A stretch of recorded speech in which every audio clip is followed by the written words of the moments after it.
those people because we recognise their humanity. At a solemn ceremony on a bluff overlooking the Tasman Sea. I'd like everybody who can to please stand. We have a minute's silence. Australian and Chinese officials side by side, honouring the stand a group of men took. Their actions fully demonstrated the profound friendship of the Australian working class and ordinary citizens towards the Chinese people.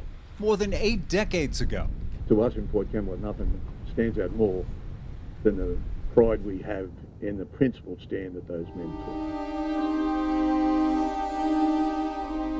One of those men was Norman Gamble, a 26-year-old dock worker on the wharves in Port Kembla, just south of Sydney. He was a real character.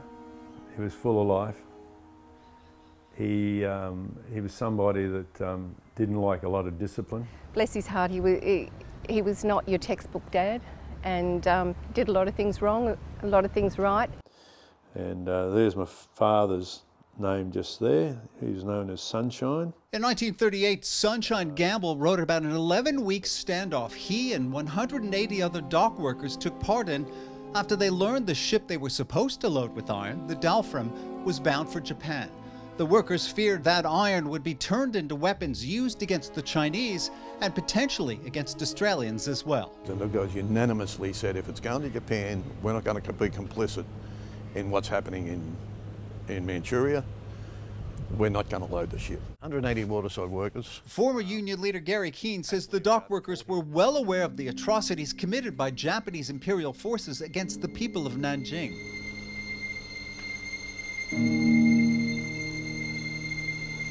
It was being broadly reported on what was going on in Nanjing, and they massacred hundreds of thousands of Chinese civilians. You know, like innocent citizens were just being bayoneted, and the reports were horrific. It was one of the first strikes in Australia that dealt with moral and ethical issues as opposed to wages and conditions. To really appreciate the financial hardship these dock workers experienced, going 11 weeks without pay, it's helpful to consider the economics at the time.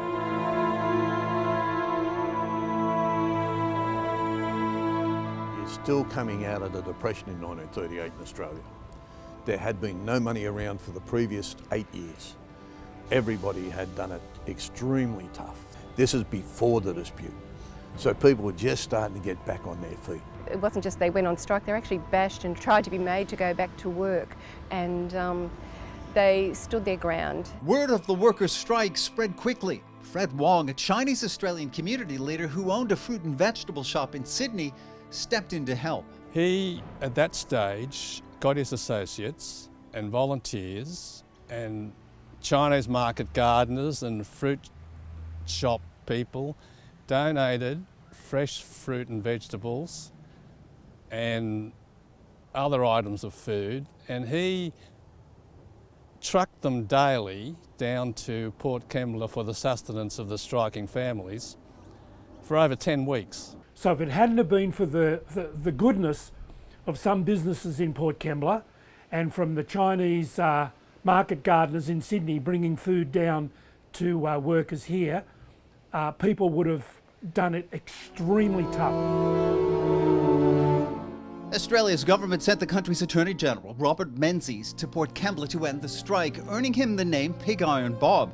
The workers reluctantly agreed to load the iron onto the Dalfram, only after securing a promise it would be the last shipment of Australian iron sent to Japan. The Dalfram dispute was more than an industrial standoff. It was a moral stand, fueled by concern for people the workers had never met. Their refusal to load the ship remains one of the most significant moments in Australia's industrial history. There was a great cost, but they believed in what they were doing. They believed it was the right thing. They would have seen their children go without meals. They would have seen their children get a little skinnier. They would have had a lot of pressure put on them. They were supported by their wives, which is always important in a strike like that. The women believed in what they were doing. I think we can put that on social media. Sandra Perez produced and directed a documentary on the dispute called The Dalfram Dispute, 1938 Pig Iron Bob, using interviews and dramatic recreations to tell the workers' story. This story is a story that most Australians should know and should be proud of. It was a story that was very selfless. It was a story that was essentially about what was happening on the other side of the world, but that the men felt strongly about, because in Australia we have always traditionally sided with the underdog. We side with the person we see isn't getting a fair go, and that was what was happening. Tian Lizu is a Chinese-born artist living in Sydney who was approached in 2018 to create a monument honoring the Dalfram workers. To see the sacrifices, especially the men, women, children, and it's the whole community stood together to doing something maybe not even many of them know who the Chinese are, but the sense of the humanity and for peace. I was very touched, I was very moved. Zhu's sculpture features a ladder symbolizing a bridge between two cultures and strategically placed holes representing the Chinese friendship knot. It is about the ordinary people, men, women, just like you and me, how we build this friendship, how we getting together in a danger time, and people can reflect on that.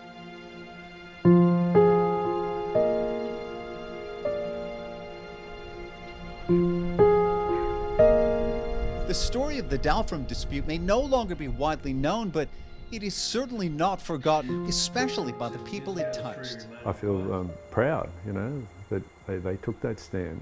Him and the other guys that he worked with.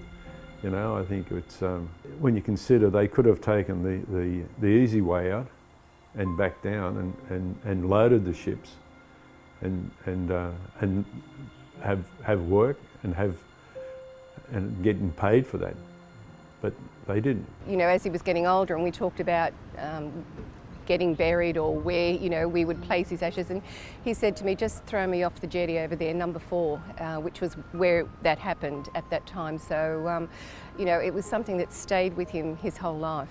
They didn't have a guidebook.